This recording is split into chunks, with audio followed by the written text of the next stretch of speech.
In today's episode of Do Something With Your Marketing, I want to give you a framework for becoming a better marketer tactically, meaning you get to improve your skills a little bit at a time, but obviously a little bit at a time done a whole lot over a lot of time makes you substantially better.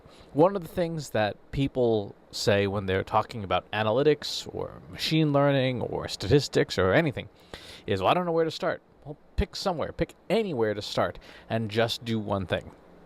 So how do we put this into action? How do we turn this into something that you can use right now?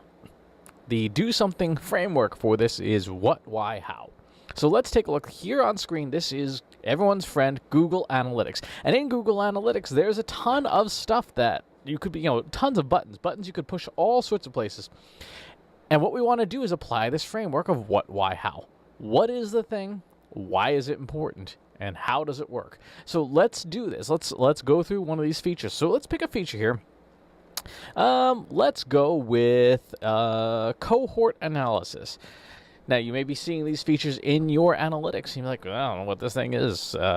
Should I know what it is? Well, what, why, how? What is the thing? Why is it important? How does it work? And the good news is, for most modern applications, whether they be your analytics, your email marketing, your CRM, whatever, there's a help section. So I'm going to click on this here, and this is cohort analysis. It says the cohort analysis report. In this report, here's how to find it. Here's how to configure it. Cool. What is this? So it says, by default, the chart shows the cumulative metric value for all cohorts. A cohort is a group of people who do something. So we're looking for micro trends. How do people group together? And Google gives you a whole lot of information here. Some of this may not necessarily be all that helpful. So the next thing you can do, of course, is Google for Google. So let's do Google Analytics cohort analysis.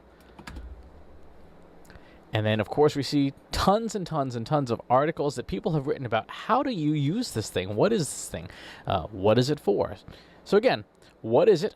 Why is it important? How do we use it? In this one, this is a really good summary. It compares different user groups, cohorts, over time, helps you understand whether your business is improving or worsening. So let's go back to this. Okay, we understand now what this is and why it's important. So how do we use it? Well, again, across all of these things, there's little help features so we can figure out how does this thing work. We have acquisition date as the cohort type. When did this person come in? So I'm going to choose by week here. I'm going to choose the last 12 weeks.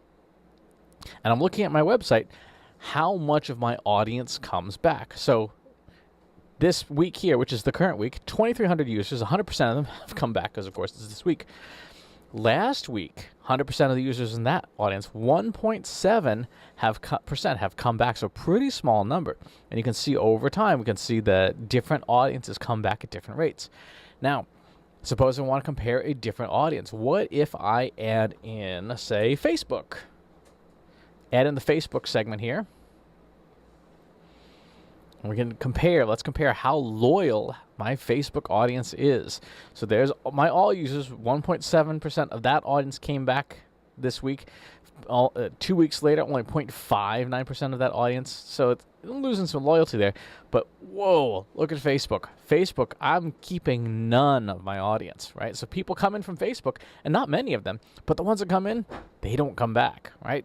With a few exceptions here, as time goes on, week over week, 5 weeks away, 6 weeks away, 7 weeks away, I'm not keeping those people. I'm not holding on to those people. What about, let's try email marketing, because if anybody's going to come back, hopefully it's someone from email, right? So let's do email marketing. Let's see, that's a good one. Apply.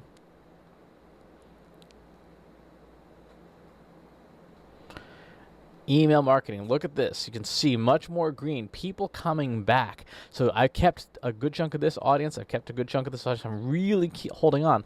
So logically, you can see that I'm managing to hold on to more of my audience through email, certainly than Facebook. Now, what do I do with this information? Well, this is the next part of what, why, how. Okay, what do I do with this information? Why is that action or insight useful? And then how do I make use of it?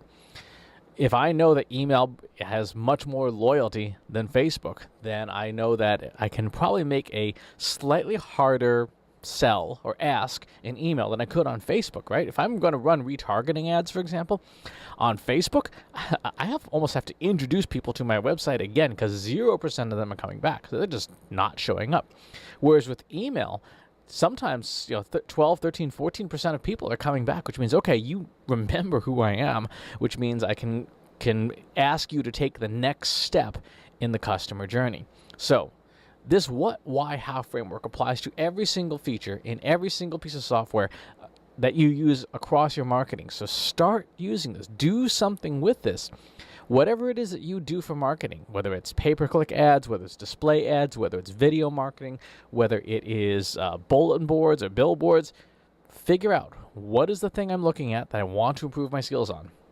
And then do what, why, how at a very tactical level, piece by piece, until you've maybe a year has gone by, maybe even 2 years have gone by, but you've mastered every piece of the application. And when something new comes out, like cross-device, for example, you can apply the same framework to get a leg up on your competitors really quickly. What is the new thing? Why is the new thing important? How does the new thing work? And you can immediately begin using it by using this framework for learning. So that's this week's Do Something With Your Marketing. What, why, how? Apply it wherever it is that you're working to make yourself a better marketer. Thanks for watching. As always, please subscribe to the YouTube channel and the newsletter. We'll talk to you soon. Want help solving your company's data, analytics, and digital marketing problems? Visit trustinsights.ai today and let us know how we can help you.